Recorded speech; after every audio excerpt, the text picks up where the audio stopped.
Hello and welcome to Before We Break Up Again. This week, there's been a betrayal in the Brown Cave household. Jessie has read my diary, and I have been very good-natured about it. That only tells a little bit of the story, though. Thank you very much for listening. Enjoy the episode and tell your friends if they like this sort of thing. Still doing it quite a lot. Still doing it quite a lot, but we don't mind. We'll persevere. This is actually the last... This week, next week, the week after. No, this is basically, we've got about 4 podcasts left on this little table in this room. What are we going to do with this table? Is it going to make its way up north with us? Yeah, this is my beloved this is my first desk. And what room is this desk going to live in? I thought this could be in Donnie's room or Bobo's room. Very good choice. Very good choice. Do you still have the 17-stone drawer that slides in where you're sitting? Yeah, it's in the cupboard under all of my clothes. It's an impossibly heavy drawer. It's a dense drawer. I don't know what you've got in the drawer. All my notebooks that Balls of tungsten. What's that? It's a dense metal. Right. How are you doing? I'm okay. How are you? I'm a bit sad. You're very sad. We're recording this on the morning of... It's just been announced in the news that the Liverpool Football Club and Portugal striker and his brother, who played for Peñarol, Andre Silva, and him, Diogo Jota, have both died in a car accident. And I'm sad about it. And I usually have a instinctive removal from well-known people that means that whilst I acknowledge that it's tragic when somebody dies, I'm never myself sad about it. But I am very sad about it. I suppose because what these people and footballers provide generally is a sense of, like, you commune in a sense of in a shared love for something, with a shared spirit. And I don't know, maybe it's footballers are young, they seem so lively. He was only married 11 days ago. I think maybe the fact that I took Donnie to see his first Premier League football game this season, Liverpool-Everton at Anfield, and Diogo Jota scored the winner. And more than just that, I had a feeling that day. There was I felt a sense of purpose. Like I understood in large part what I wanted my life to be, which is just, like, obviously football doesn't matter really, but the shared moments that you have with somebody that are created by football, by Diogo Jota, in that particular instance, him scoring the winner in that game, are what, like, life is made of. Like, and I spent way too much money on those football tickets, but it doesn't feel like a waste. No. Like that the Xbox, like when I'm an old man and Donnie's in his middle age, we're not going to go, oh, do you remember the Xbox? But we will say, oh, do you remember when Diogo Jota scored the winner in the sort of last bit of the game at Anfield, and we sung his song and went crazy. So I think his attachment to those moments that are so important to me are what make it very sad. And so the fact that he's a son and a father and just married, a brother, 3 kids. So it's deeply tragic. 28 and a 28-year-old person dying is sad. Whatever they do, it's just so young. It is. And he's done so much. I mean, it's crazy how much these people accomplish before they're 30, athletes. And well, there is a sense of, I think a lot of footballers have a sense of grief when they retire, because they're like, for me or us in this career, you peak from around the age of 35 to 55. Maybe that's bullshit numbers I've pulled out my bum, but like that's when your kind of creative and intellectual peak would be, I suppose. And maybe you can carry that on into your 60s and 70s if who knows. Yeah, it's weird. I'm watching Dallas Cowboy Cheerleader, that program on Netflix, about the auditions to get into to be a Dallas Cowboy cheerleader. And it's the second series, and I watched the first kind of when you were away, and I kind of got into it. I've always kind of fantasized about being a dancer, or just flexible in general. And this series, it's loads of girls who were rejected for the last year are back auditioning to try and get in this year. And I'm watching them, and they are so good. They are, I think, dancing, any sport done at a professional level I find that more impressive than anything. And just watching them rehearse and train to try and get into this squad, and thinking they're all of them basically under 25, a lot of them 18, 19. And there's a couple who are maybe 22 and they're trying to get in for the second time, and they already feel like their time is running out. And I'm watching them rehearse and spend all these hours trying to get in, and thinking, this is amazing that you're doing this, but by the time you're 30, your career is basically over. And that must be just so hard. For ballerinas, their career is over when when they get to their 30s. So many of these people who perform to such a high level push their body to such extremes and reach such heights. And then what do they do after? I remember speaking to my friend who's a music manager, and I was sort of going, even if you make it, and I'm sort of experiencing this today because I've tonight got a rather important show to do, and you get the opportunity to perform the important show, and then you've got to do the important show. And then the fact that you got it is not actually the victory that you thought it would be in and of itself. It's a gateway to a new opportunity to fail. That's such a negative framing. But I love it. And everything. I was like, And then even if you get the thing that you want from the show, like your audition, you get then what if the thing that you're in tanks? Yeah. Like you get the record. It will tank. Like, oh, I hope we can get a gig at this place. Oh my God, we got the gig. Oh my God, the record label are in to see us. I hope they sign us. Oh my God, they signed us. Oh, the album's going to come out. I hope it does well. And then, even if it does, then there's a second album. And then it's so important to have the mental strength, the resilience, and the ability to contextualize your own failures and successes, to acknowledge the successes with the same relish or the same focus, I suppose, that you acknowledge the failures. But it's also, that's evil. It's also so important to appreciate how important those moments when you were watching the football with Donny, and those are just as important in your life as career successes.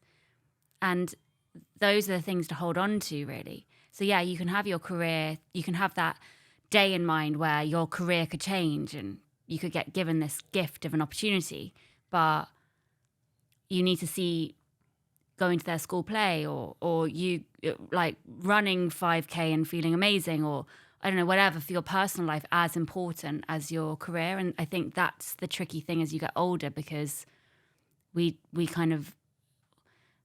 judge ourselves by our successes and what we've achieved, and we forget that there are so many achievements just that we make on our own in our home.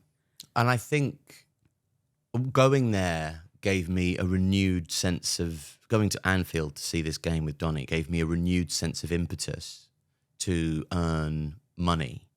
Like I never really wanted to be rich or cared about that.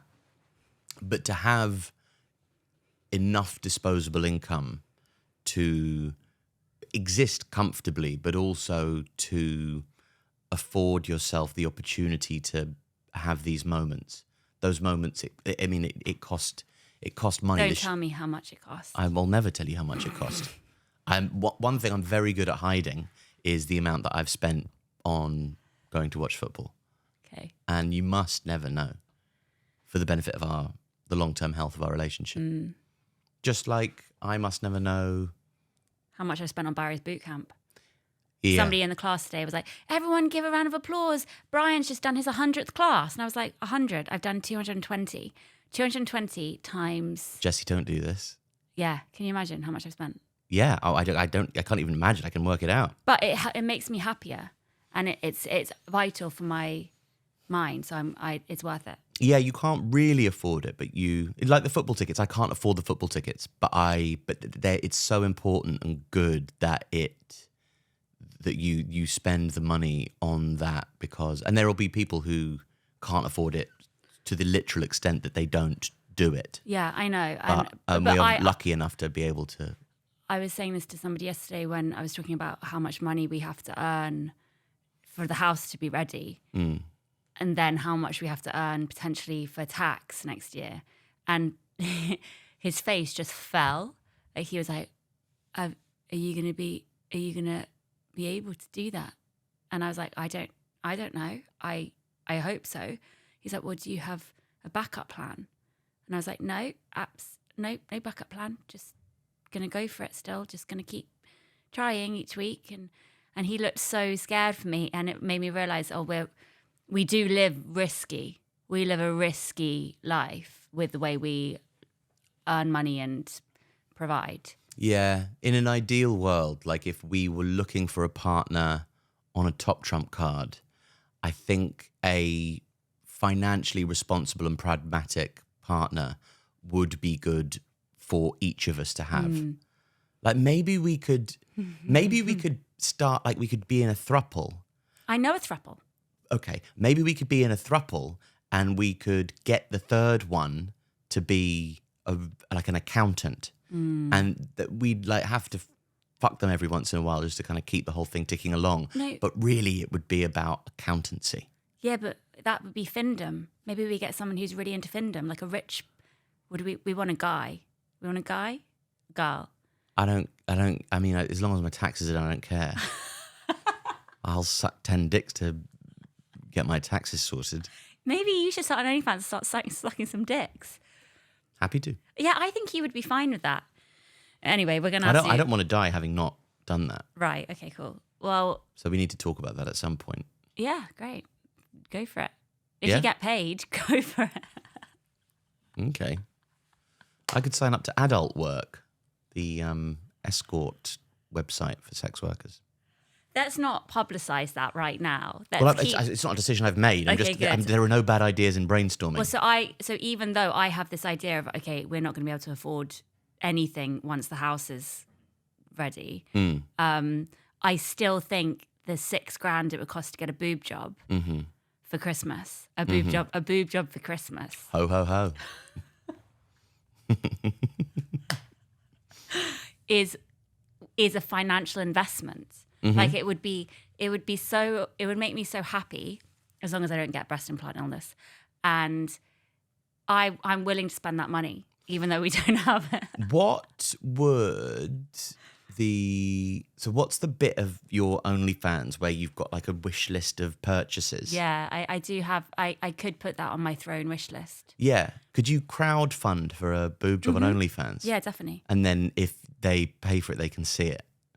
Yeah, but I would have to do that. Yeah. Yeah. And also, I don't think I'd feel weird about showing my fake boobs. Yeah, they're not yours. Because they're not mine. No, genuinely, what I think I will do is once I've started the research properly, I think I'm going to just I'll just film everything. And then I'll sell the filming on something like, do you want to watch this like really DIY documentary about me wanting to get a boob job? My girlfriend, when I was a teenager, her mother had breast cancer and a mastectomy, and she went to the doctor to get breast implants after her mastectomy, and my girlfriend at the time, at 16 years old or something, she was asked to go in with her mother to show the doctor her breasts as a reference for what the mum wanted her breasts to look like. Yeah, that's I've heard something like that before. A mum in, I don't know where, went to the surgeon and said, look at my boobs now. This is what I want them to be like again after my children, because I'm about to have my children. And then went back 5 years later, and he had taken a photo and just did them close to that. I think it's really common. Okay. I should have taken more photos of my boobs when they were pre-kids. I've got some. Great. I've got some. Have you? I want better though. I'm gonna go big. Yeah. I'm gonna go big. Dream big. Dream big. Anyway, that's us. Shoot for the that's stars. us about money. Very much too revealing about money, I think. I think so. Look, everybody's in their various place. We do. It's like my dad. My dad was struggling for money his whole life, and then and thought, I've been working all my life, and I've never been financially comfortable. I don't know what the fuck I've got to do to be financially comfortable. And then he moved outside of London, and he realised, oh, I'm quite well off. Yeah. And he felt poor in London. Well, I think that's probably what we earn. Like, I don't know. Put numbers on it, but I think it's financial worry is something that everybody contends with, and also there are going to be people who earn. Like, it's all contextual. Nigel Mansell, the Formula One driver from the 90s, he after his retirement he went back to Formula One racing because he couldn't afford his third home anymore. Oh my God! So and he was going, I'm just struggling for money a little bit. So yeah. I mean, the thing is, it's not really the struggle for money; it's the struggle for work. For sure. And it's like, my career landscape, when I envisage it, when I thought of what it would be at this stage, is so far away from what I'm doing now. Yeah. And that's scary because it's like, well, in 5 years' time, what will it be compared to now? 10 years' time, what will it be compared to now? And I do sometimes that table. What's more distracting than the table is you saying that table. It's so much more distracting than the table. I know, but I think we need to work out how to not do it on this table. Yeah, I'm so tense. Look what I'm doing. But you're Copy me. No, because it's tense. I want to be relaxed. I will speak better if I'm relaxed. So I'm going to just be like this, and I'm not going to move. Okay, cool. What was I saying? Exactly. Try and ignore the table. Sorry. Sorry who? Sorry, Daddy. We're trying to get our kids to stop calling Alfie Daddy. We spoke about this in the last podcast, I think. It's not going well. It is. It's still... And when they're in public, they call you Dad. It would look a bit harsh if in public they called you Daddy and you were like, don't call me that. But I even at home, I don't say don't call me that with that. I don't ever say don't call me that. But every time I call you, tell Dad about this, they look at me like... I think it's fine. They're just getting used to it. But also, I don't really mind. No. Right, so we're going to talk... This is probably a podcast that's going to be attacked because what I did was slightly unethical. And I know that before anybody jumps down the comments throat. Basically, I found a to-do list of Alfie's that I thought, oh, that must be a really old one because he must have done these things by now. Mm-hmm. And then I saw in the corner that it said week commencing this week. You could have, if you hadn't have done that, I'd have been like, oh, great, I can throw that away. He's done all that. But you put the date there, so I know it was like last week. No, it's this week. That's Monday. Oh my God. So, car insurance, car fine, renew driver's license, withdraw Patreon money, invoice gig money and from Gigs and Intelligence Squared, apply for gigs. Don't say that one. What? Why? Just don't. Okay. Stand-up clips, France Hotels, floor plumber, tile mountain. Yeah. So what were you expecting me to have done? No, it's just the fact that we just bought a van and you haven't got car insurance. I have, but I need to redo it.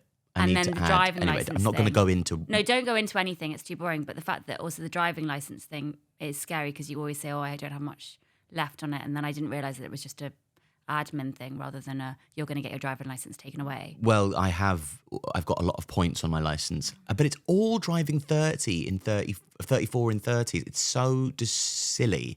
And then it's just me forgetting to respond to them saying, you did this. And then they go, right, well, fuck you, here's some points.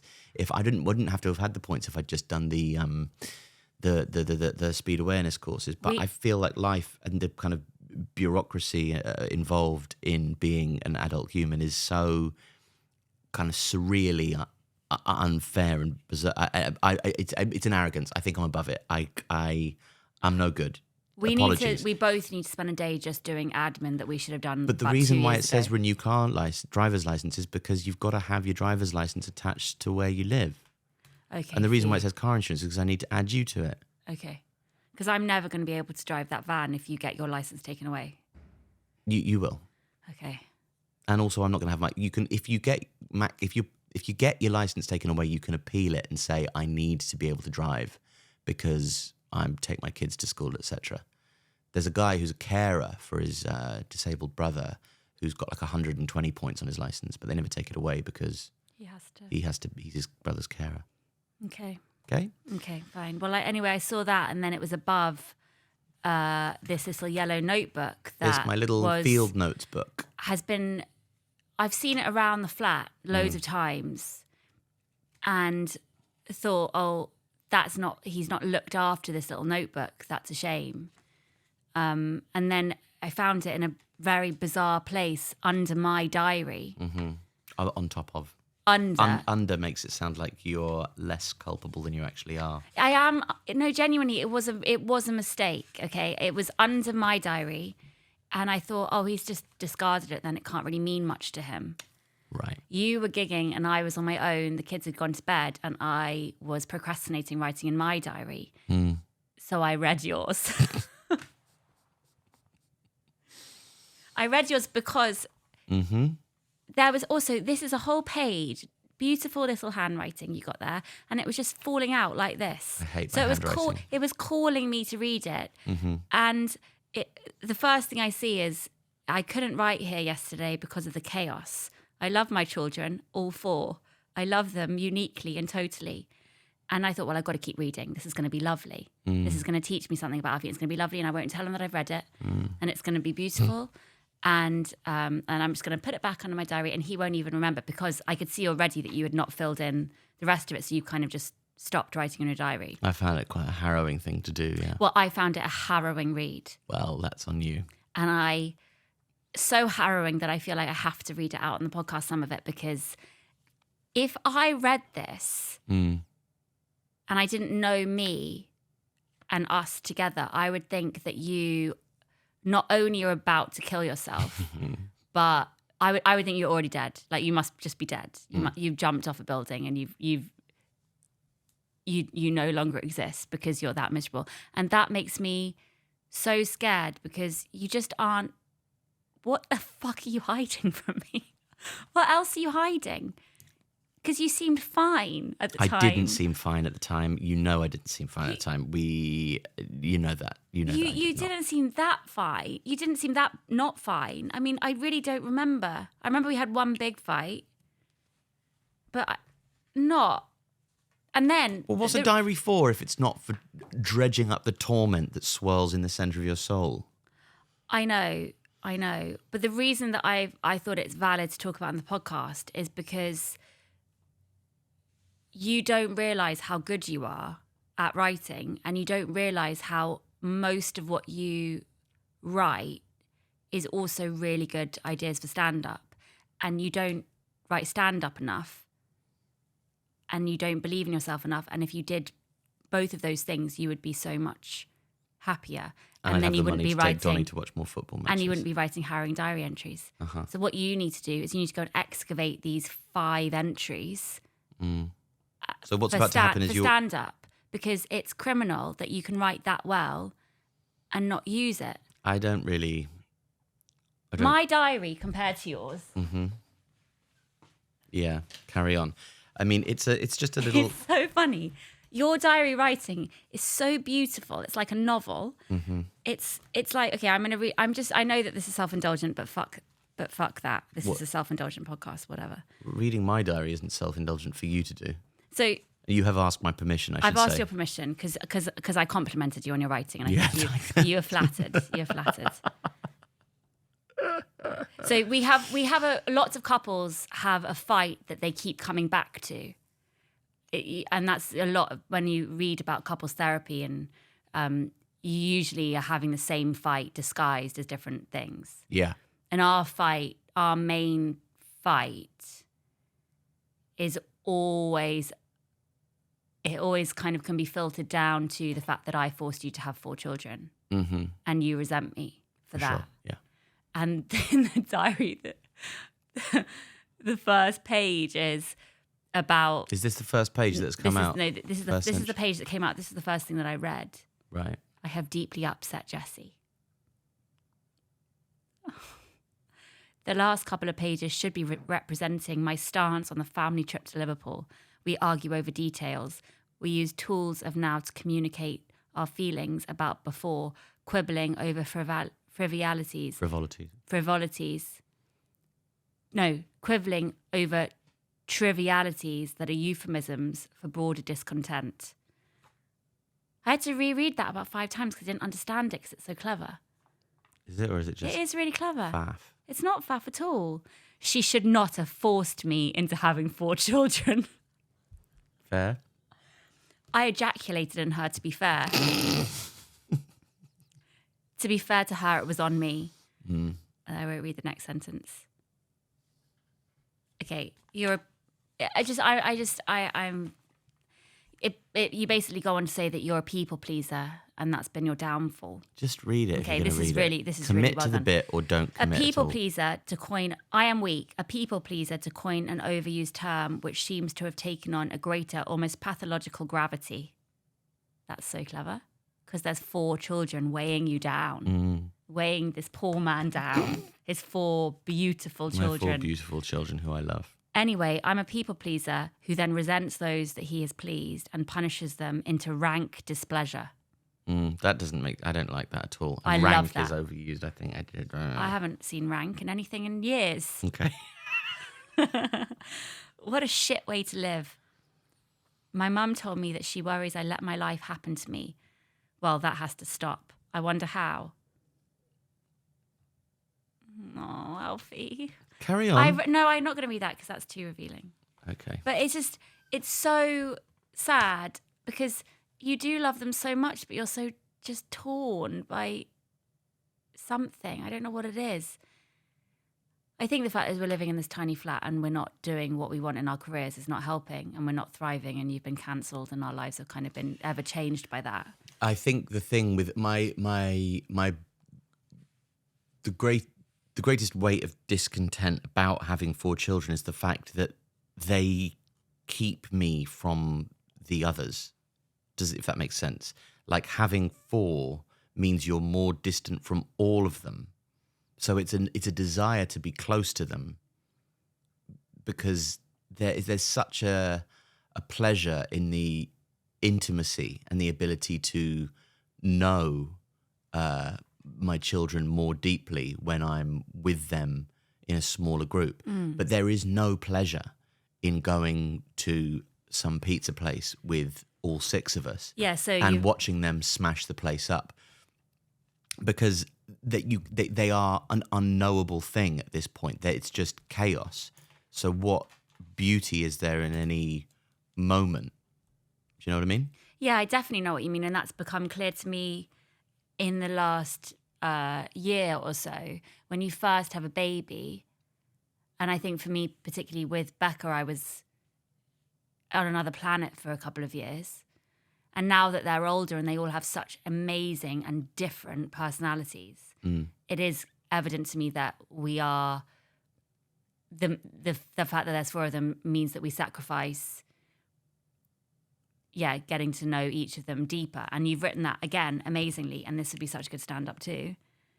I love my children, all 4. I love them uniquely and totally. Time spent in their company is enriching and a privilege. One-on-one time with them is my life. However, in capitals, when they're all together, there is something, possibly them, possibly all kids in each other's company. It destroys me. I love custard and I love fish pie, but not together. Together, that's a horrid thing. I wish I wasn't like this. But if I had the strength and confidence to assert my own outcomes, maybe I'd be happier. But two of the best little people I ever met wouldn't exist. It made me cry. It made me cry because I completely agree with you in so many ways that I can see your torment with you just can't deal with them en masse. When I'm used to that, I grew up in that. I'm one of 5. I lived in a small house that we were all on top of each other the whole time. I'm used to so many people vying for space and attention. And I know you're not. And you're a slower person than me. You need to process things differently. And whereas, so I do see your trouble there. And I also see there's just no question of how much you love them. And the fact that Becca is almost his whole life, everything about him is almost there to teach us something. He has taught us so much. And I really believe that he was meant to be here. I know that you don't believe in that, but I do now. I think him and Ten have just made my life so, like, I'm so grateful for them. Yeah, and me too. And I know you are, but I know we've lost something at the same time. There is such an amazing thing spending one-on-one time with them that we just don't do enough. But that is because we aren't organised. Like if we were more militant with, right, you're going to go and do this with Margot, you're going to go and do this with Ten, I'm going to take Ten and Donnie and Becca here, I'm going to do this. We would, but we're just, again, it comes down to admin. We're shit at it. Well, I fantasize about being able to live in and I know that, you know, your willpower is, as your muscles atrophy with age, your willpower increases, the strength of your brain and your ability to control your own functions it increases to some degree. This is what I've heard. It's what I relish the thought of. I would love to be able to be more meticulous in the way that I plan my days, and I am a master of my own outcomes to a greater extent. But I can't seem to, and that bleeds into, that's why I've got all the points on my license as well. It's just because you get the thing through the door and you go, oh, fuck off. Like,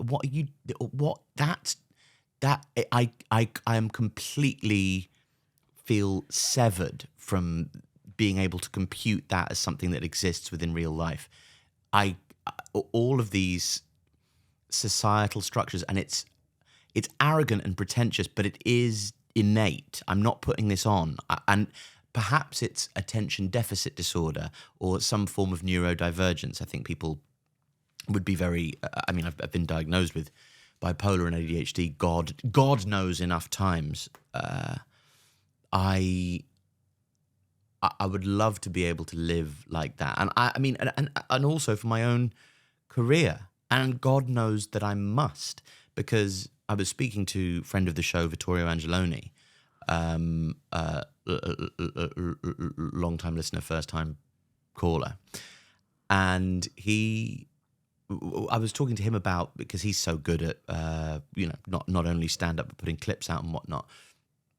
Like, it's impossible for me to be bitter about where I am because I don't do anything about it.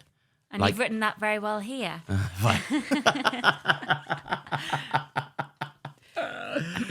I can't believe that you know my diary better than I do. I just write this shit down and then leave it. I know, and it reminds me so much of the first 2 years of our relationship when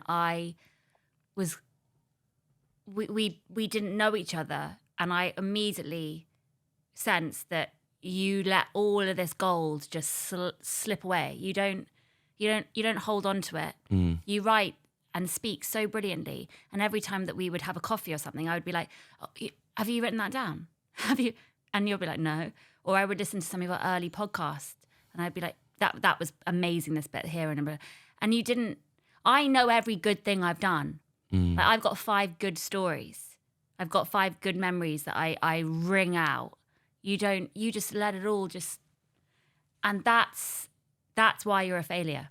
No, seriously. You need to harness your gold. You just. But I want to be. I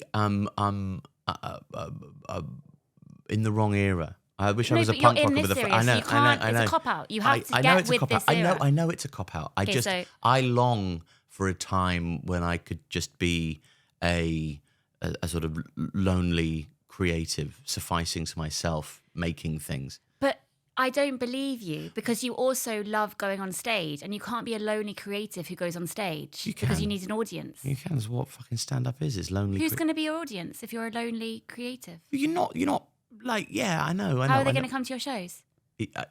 Like in the olden days, you'd have some. The job of manager and stand-up has been fused. We are all our own managers, and the best stand-ups are the ones who are the best managers. Yeah, and so in our early most years... successful stand-ups are the ones who are the best managers, sorry. Well, then what we should have done is cut our losses when we got together, and we should have been like, right, you're not as good as me. And you should have said this to me. You're not as good as me, but you're a brilliant manager, and you can see what my best bits are. So I should have just become your manager immediately and made you successful. That's what we should have done. We've fucked up. I think that's, you're selling yourself short. You're being taken in by my florid use of language, and you're completely undervaluing your own abilities as an artist. No, because I think that with the failures that I've had in the last 6 years, say, I think I really do understand why I failed and why I'm not appropriate for certain things, why I haven't got jobs, why I'm not on television, why I haven't got acting jobs, why my writing things haven't got picked up. I really understand why, because it's been so comprehensive with the reasons for my rejection. I really understand. And that's why I find your career so upsetting. Because I really do. And maybe it's because I love our kids so much, and I see that they are, like, the boys are just you. Margot is so much of you too. And I'm like, they're amazing. I'm like their biggest cheerleader, and I'm the same with you. And so it's like, I'm not going to have this anymore, actually. You're not going to just write 5 days in your diary and just let all the good bits just be nothing. And not only that, do you know how annoying it was for me to find this just buried in certain positions in the flat? And you don't even value this little book. I know where this is at all times. I have a fridge full of my notebooks there. I have hard drives. I know where every single notebook I've ever got is. She keeps all her diaries in a fridge like a serial killer. It was because it's a wine fridge that the former tenants had. And so I was just like, oh, that's a good cupboard. Anyway, so the fact your diary's in a wine fridge. The fact that you can just disregard this and not even know where it is. That's your writing. That's so fucking shit of you. You should pay attention to this and look after it. Yeah. Alfie, so bad. Anyway, you've written this, which is really sweet. About. So you immediately go down from like a full page entry, and then on day 2, it's a very short entry, but it's sweet. I love Rockets by Egg and Alice. What's that? Is that a band? Rockets is a song by Egg and Alice. Egg White is a songwriter. He's written a lot of Adele stuff, but him in this double act, Egg and Alice, in the early 90s, they had one album and it totally flopped.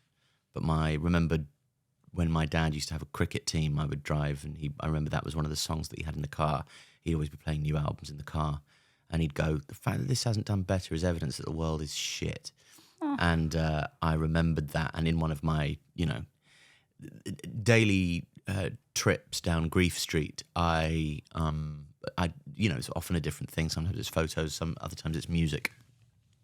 I listened to that album, and I remembered Rockets, and I was amazed that 30 years later, after being 8 years old, hearing the song, I remembered, or maybe even longer than that, I remembered this song. And that's nice. Yeah, and that's why I've written I Love Rockets by Egg and Alice. Okay, maybe because it reminds me of Dad.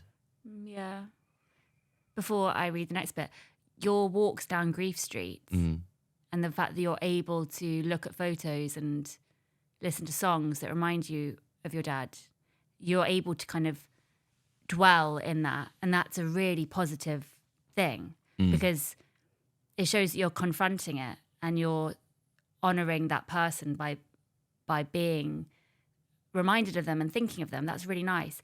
I feel like you are grieving your own self too. And I think that if you honoured your previous work more and went and looked through your notebooks and looked through your old stand-up, listened to your old gigs, you would find so much stuff that you've just forgotten about. Like, I really do feel like we're at the age now where we're at a crossroads. Like, I really do want, when we're settled in Liverpool, I'm going to take some time off writing new stuff, and I'm just going to go through all of my old stuff and find it. And I do think that there's a time in your career, and everyone's career as an artist, to go back and revisit and pull out the things that you didn't have time to nourish and grow into something. I think you should do that because you almost, and I'm the same with certain successes that I've had, because of the new overwhelming despair with what happened with you. It's almost like everything's been deleted. Yeah, I was asked to send my CV to somebody on email today because of the first sort of opportunity that I've been granted in quite some time in my career. And I was, oh, this looked quite good. Even like, you know, there's an extent to which you can fake a CV or that you can say things that sound good that aren't. But I think it's, you know, it's pretty decent looking. And actually 2022 is not that long ago. So it doesn't look like, oh, what's happened in the intervening time. I could have just had a break for my own sake. Yeah, but we're machines. Everyone is meant to kind of churn out new stuff every single day, and it's ridiculous, actually. Like, and I'm really pleased that I was really pleased, and I had to temper my sense of, I can't believe you read my diary, with the compliments that you were giving me, because I've been so worried recently that my brain has atrophied because of maybe my phone or because of my sadness or sense of hopelessness or just a lack of direction. I think when you do a show that features a cancellation and 2 deaths of beloved people in your life, then you're asked, okay, well, it's time to crack on with a new show. You go, well, what the fuck am I going to talk about? Like shoeboxes and Twiglets and what you've had for dinner and, you know, The Masked Singer. Like all of it feels so frivolous. And I felt lost. And I was, again, when I was walking down the street with Victoria the other day, I was talking and I was unable to access my language in a way that felt satisfactory to me. And I thought, why is my brain so full of mucky shit? And I wonder if it's, you know, phones or grief or a combination of the two. I lay in bed this morning and you let me lie in because of my important thing. It was very kind of you. And I just stared at the ceiling and thought, my phone was over there. And I thought, I'm not going to look at it. I'm desperate to look at it, but I won't look at it.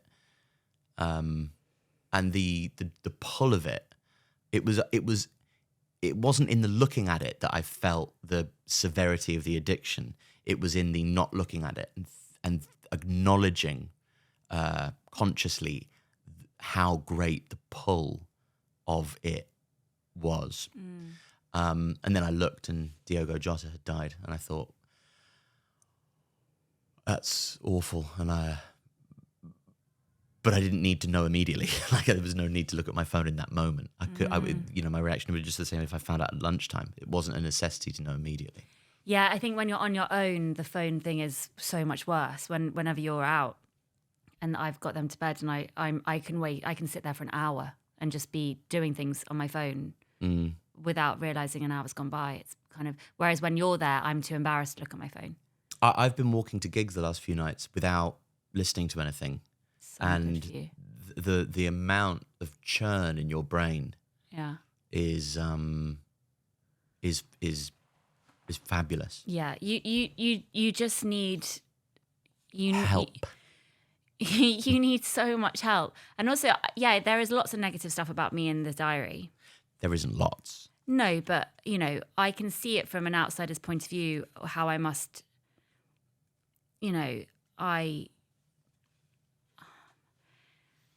also, our lives have just been challenging. Like, I get it. I'm not angry at you about it. And also, I read your diary, so I shouldn't. That's the best bit, is whatever happens, you're in the wrong. But I appreciate, it's I don't know how I feel. Look, I'll read this, okay? Okay. Today, like many others, is the first day of the rest of my life. I need now to enforce a lifestyle change that sticks. Law of averages suggests if I keep believing it's possible, it can happen. It's dispiriting, for Jessie perhaps more than me, to constantly fail in these pursuits, but resignation guarantees failure. I'll keep faith. Oh, God. It's so sweet. It's so sweet. So John Steinbeck wrote diaries as he was writing of Mice and Men, I think. And his diaries, you would think, would be, really eloquent and florid. But actually, a lot of it is drank today, was awful. Didn't write enough today, was awful. And every day it's not self-conscious. So he can sometimes write exactly the same thing as the day before. Like, bad today, didn't do this, didn't do that. But as he's writing, over the course of those years, he writes the best work of his whole career. Yeah. What I'm trying to say is you need to keep writing a diary. You absolutely need to keep writing a diary, because does it so have much... to be on a laptop, you said? Okay, so this is your language in your diary. You got to be simpler, because then you'll keep doing it. This is brilliant, but I think just to even make you feel better, you should just write anything. Just tiny little things. Last night, Alfie and me tussling by the door again. Okay, I won't read that bit. Why were we tussling by the door? I don't know. It's either sexual or I don't know. Can't remember. Again?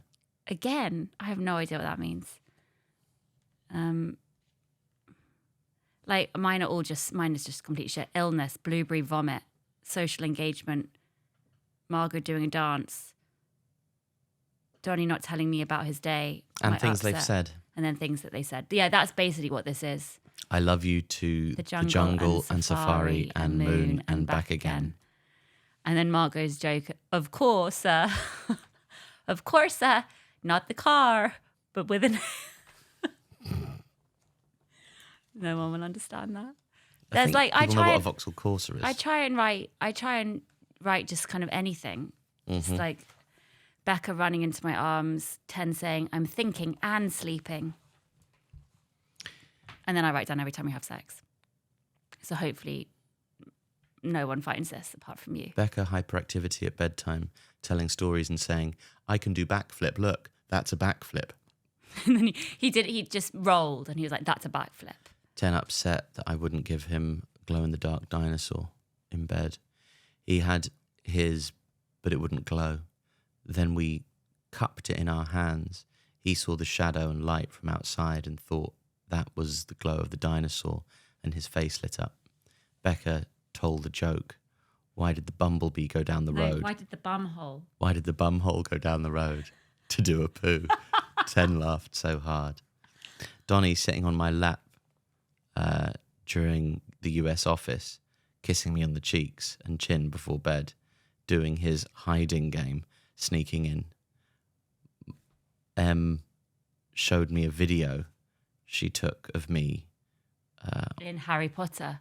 In Harry Potter on the train. While I was putting them to sleep, they were watching Harry Potter and she took a video of me as Lavender Brown doing the heart on the train as if I hadn't seen it before. I played cheerleader and did No, photos. Alfie, don't read that bit. And Because that was the sex that's bit. embarrassing. That was Yeah, the sex bit. Anyway, sorry if that was very self-indulgent, everybody. It's all. Look, there are loads of podcasts that you can listen to if you don't like self-indulgent. I think it's more self-indulgent to, be talking about. Look, it's whatever you want.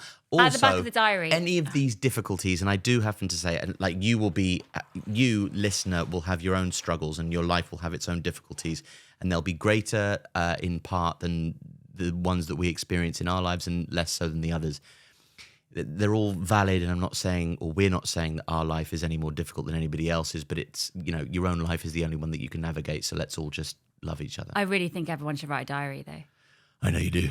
At the back of the diary, Donnie's stolen it and said, "Dear Daddy, I feel blank. My top 5 favourite things to eat are: number 1, beef double patty, burger. Number 2, mango. Number 3, chips from Shake Shack or Five Guys. 4, pizza. 5, donuts. No filling, and not a gross food." Okay, let's go and actually do something positive with our lives today. Yeah, let's watch the cricket and see No, if I Shubman hate Gill's out yet. The cricket, the second I hear cricket, I want to fall asleep. It's so soporific. Yeah. It is. It's just like, and there's the other ball going over the fence. And You say the word soporific a lot, and you will never stumble on it. Are you affecting I'm stumbling dying. on it? I'm dying today. I'm so hungry. Well, you can't eat, okay? You got to look hot for tonight, yeah? You can starve. You should go into the steam room and just do... What can you do in 5 hours to make you look like... What could you do? Go and have a steam? Yeah, go and have a steam and just don't eat anything. But then you'll be shit on stage. Yeah, I'm going to eat. Oh, I'm going to eat. Okay. And afterwards, you better believe I'm going to eat and have a martini. No. I am going to have a martini, Jessie. No. That's been decided. And No. you're and you know that that's fine, and you're happy for me too. No. No. We can discuss that later. All right? Off camera. She's a strict manager, and she's already taking her job very seriously.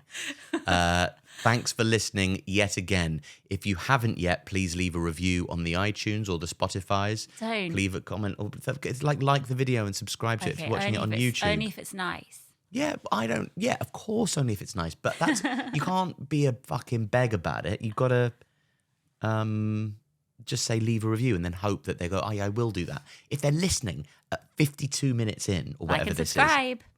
Like and subscribe. But please do. And if we do a reel, please share it because that really helps as well. In fact, do that most of all. We've gone off the We went off the boil. Yeah. We had a real hiatus while Jessie read my diary. Breakdowns. But we didn't have breakdowns. No, or breakups. We don't break down or break up anymore. No, my PMDD is very much under control at the moment. Thanks. It is. I haven't noticed any flare-ups recently. Thanks to my vitamins. Is it? Yeah, it shows vitamins do work, annoyingly.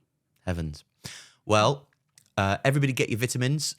Maybe if you're a vitamin company, you can sponsor us and Jessie's ovaries.